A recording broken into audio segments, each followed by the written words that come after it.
We have found historically organizations on average take 6 days to respond to a cyber incident when adversaries are now exfiltrating data in hours. It is time to focus on cybersecurity outcomes, measurable cybersecurity outcomes. That sounds obvious and self-evident, but it is really easy in the cyber industry to fall into an input trap. We know the threat landscape is scary. Andy and his team and his colleagues at other companies, they do great work rooting out all sorts of scary things about the backdrop.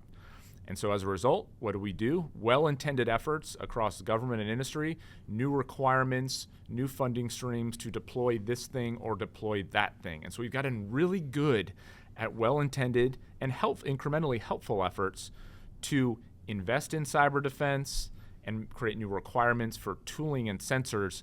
Sort of the final frontier is, are those making us safer? Like, how do we know that that investment and deployment is actually making us safer? So bringing a little bit of science to the art. Exactly. And there are two terms that or two metrics as a company that we really care about. And what we like about these is you could explain them to anyone who's not technical. And Andy mentioned these earlier.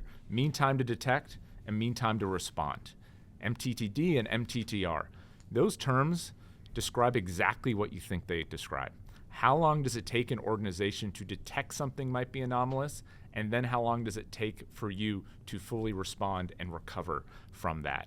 We have found historically organizations on average take 6 days to respond to a cyber incident when adversaries are now exfiltrating data in hours.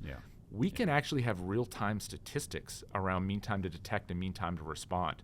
So in that recommendations, one of them we put out there, the President of the United States should be able to walk into the White House Situation Room and for every federal agency, see a real-time stat on that.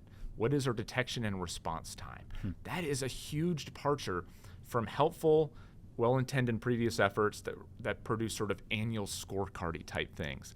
But we have the data to have real-time accountability for how nimble we are in our cyber defense, and then have oversight and investment to improve those metrics.